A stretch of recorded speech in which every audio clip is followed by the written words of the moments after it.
చూస్తున్నాం వైసీపీ నేత ఎమ్మెల్సీ దువ్వాడ శ్రీనివాస్ ఎక్కడ ఏమయ్యారు? మాధురికి ఇల్లు రాసిచ్చేసి ఎక్కడికి వెళ్లిపోయారు? భువనేశ్వర్లో ఉన్నానన్న ఆయన మాటల్లో నిజమెంత? వాణికి మాధురికి చిచ్చుపెట్టి ఎస్కేప్ అయ్యారా? ప్రస్తుతం వినిపిస్తున్న ప్రశ్నలివి.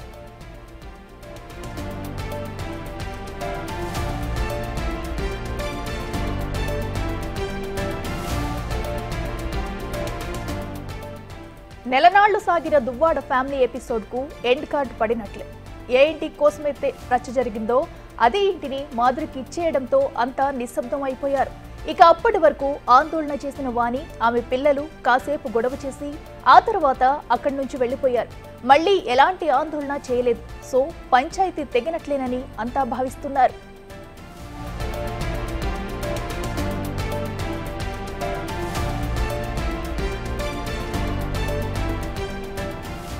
ఇక దువ్వాడ శ్రీను తనకు ఇల్లు రాసిచ్చేశారని దివ్యల మాధురి అంటున్నారు. ఆయన గతంలో ఇబ్బందుల్లో ఉన్నారని 2 కోట్లు అప్పు ఇచ్చినట్లు మాధురి తెలిపారు. అప్పటికే వాణి, శ్రీను మధ్య కుటుంబ తగాదాల్లో ఉన్నారన్నారు. ఆ వివాదం కాస్త ముదరడంతో ఇద్దరూ దూరమయ్యారని, అదే సమయంలో ఆయనకు అండగా ఉండాలనే నిర్ణయంతో దువ్వాడ శ్రీనుతో ఉంటున్నానని మాధురి చెప్పుకొచ్చారు. అయితే కుటుంబ గొడవల కారణంగా తాను రోడ్డున పడ్డానని, ఈ సమయంలో మాధురి అప్పు తీర్చే పరిస్థితుల్లో లేదన్న దువ్వాడ అందుకే ఆ ఇంటిని మాధురికి రాసిచ్చేసినట్లు వెల్లడించారు. అందుకు సంబంధించి రిజిస్ట్రేషన్ కూడా చేసేశారు.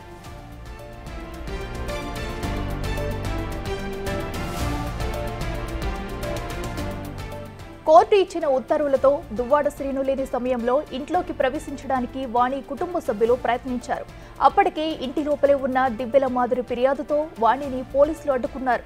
దువ్వాడ భువనేశ్వర్లో ఉండి ఇంటి వ్యవహారాన్ని మొత్తం నడిపిస్తున్నారనే విమర్శలు వినిపిస్తున్నాయి.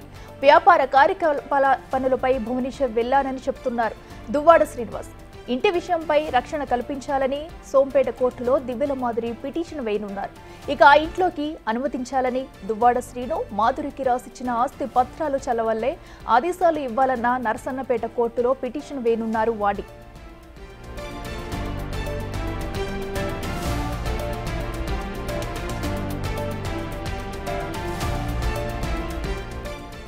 ప్రస్తుతం దువ్వాడ శ్రీను తాను లివ్ ఇన్ రిలేషన్ లో ఉన్నామని, త్వరలో ఒక్కటవ్వబోతున్నామని మాధురి చెప్పారు. ఇప్పుడు తన ఇంటి పరిధిలోకి తన జోలికి గాని వస్తే ఊరుకునేది లేదని హెచ్చరించారు.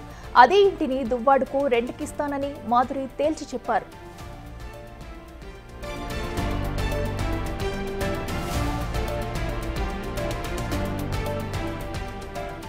అయితే 3 రోజుల నుంచి టెక్కలిలో దువ్వాడ శ్రీనివాస్ కనిపించడం లేదు. ఇంత గొడవ జరుగుతున్నా ఎలాంటి రియాక్షన్ లేదు. అప్పుడెప్పుడు ప్రెస్ మీట్ పెట్టి హడావుడి చేసిన ఆయన ఆ తర్వాత నుంచి ఎలాంటి చడి చప్పుడు లేదు. నిన్న మీడియా ఎదుట దువ్వాడతో ఫోన్లో మాట్లాడారు మాధురి. ప్రస్తుతం ఆయనేదో ఇంపార్టెంట్ పని మీద భువనేశ్వర్లో ఉన్నట్లు చెప్పారు. ముఖ్యమైన వ్యక్తితో మాట్లాడుతున్నారని చెప్పుకొచ్చారు. మరి ఆ ముఖ్యమైన వ్యక్తి ఎవరు? ఏం మాట్లాడుకున్నారు? 3 రోజులుగా అక్కడేం పని? అక్కడి నుంచి వచ్చాక మళ్లీ ప్రెస్ మీట్ పెట్టి ఇల్లు రాసివ్వడంపై క్లారిటీ ఇస్తానన్నారు దువ్వాడ.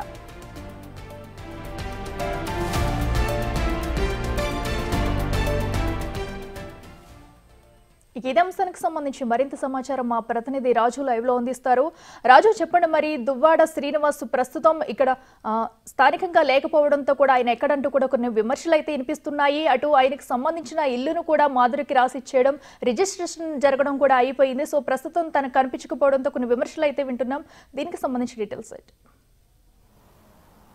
గత 3 రోజులుగా కూడా దువ్వాడ సీను టెక్కల్లో అయితే కనిపించడం లేదు. 2 రోజుల నుంచి దువ్వాడ సీను ఇంటి ముందు ఒక నిశ్శబ్ద వాతావరణం అయితే నెలకొన్నటువంటి పరిస్థితి ఉంది.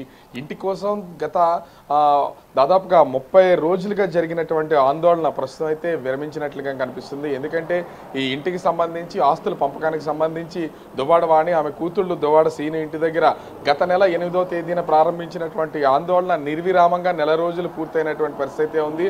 నెల రోజులకి అటు ఆ టెక్కల కోర్టు నుంచి వీళ్ళు అంటే దువ్వాడ వాణి, ఆమె కూతురు ఇంటి లోపలికి వెళ్ళడానికి కోర్టు అయితే ఉత్తర్వులు జారీ చేసినటువంటి నేపథ్యంలో ఇంట్లోకి వెళ్ళడానికి అయితే ప్రయత్నించారు. కానీ ఇంట్లోకి వెళ్లే సమయంలోనే ఆ మాధురి ఇంట్లో ఉండి ఆమెకు దువ్వాడ సీను ఈ ఆస్తి మొత్తాన్ని కూడా రాసిచ్చారనే పత్రాలు బయట పెట్టడం, ఆ పత్రాలతోనే పోలీసులకి ఫిర్యాదు చేసినటువంటి నేపథ్యంలో దువ్వాడ వాణిని, ఆమె కూతుర్లని, బంధుగణాన్ని ఎవరిని కూడా ఆ ఇంటి లోపలికి వెళ్లకుండా పోలీసులు అయితే అడ్డుకున్నటువంటి పరిస్థితి ఉంది. ఈ హైడ్రామా అంతా కూడా దాదాపుగా అర్ధరాత్రి సమయం వరకు జరిగింది. 2 గంటల 30 నిమిషాల సమయంలో దువ్వాడ వాణి ఆమె కూతుళ్ళు కూడా వాళ్ళకి వేరే ఇల్లు ఉండడంతో అక్కడికి వెళ్ళిపోయారు. వెంటనే ఆ దివ్యల మాదిరి కూడా ఈ ఇల్లు తనదే కాబట్టి తనకి చెందినటువంటి ఆస్తికి సంబంధించి ఎవరు లోపలికి అనుమతి లేకుండా రావడానికి వీల్లేదని పగడ్బందీ గేట్లకు భారీ గొలుసులతో ఎక్కడికక్కడ తాళాలు వేసి లోపలికి అనుమతి లేకుండా ఎవరు రాకుండా ఏర్పాట్లు చేసుకున్నటువంటి పరిస్థితి ఉంది. పోలీసులు కూడా ఇక్కడ నుంచి ఖాళీ చేసి ఎస్పీ ఆదేశాలతో తిరిగి వాళ్ళ విధుల్లోకి వాళ్ళు వెళ్ళిపోయారు. ఇక్కడైతే ఏ ఒక్కరు కూడా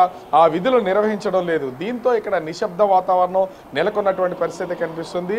ఇప్పటికీ కూడా గత 3 రోజుల నుంచి అంటే 6వ తేదీ నుంచి కూడా దువ్వాడ శ్రీనివాస్ ఎక్కడున్నాడు అనేది ఎవరికీ తెలియదు.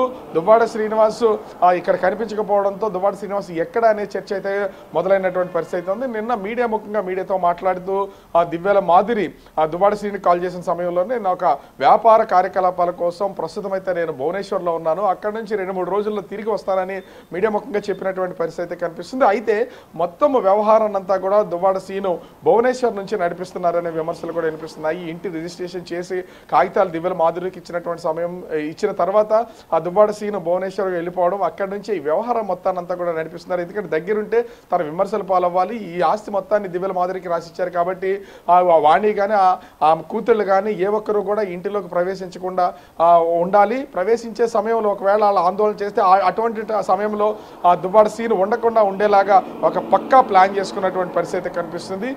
ఈ ఉదంతం మొత్తం జరిగిన తర్వాత ఇప్పుడు దువ్వాడ వాణి ఆమె కూతుళ్ళు ఇంటిని వదిలి ప్రస్తుతం అయితే వాళ్ళ మరో ఇంటికి వెళ్ళినటువంటి పరిస్థితి ఉంది. ప్రస్తుతం వెనక కనిపిస్తున్నటువంటి ఇల్లు మొత్తం అంతా కూడా నిశ్శబ్దంగా ఉన్నా కూడా లోపల ప్రస్తుతం అయితే దివ్యల మాదిరి ఉన్నటువంటి పరిస్థితి కనిపిస్తుంది.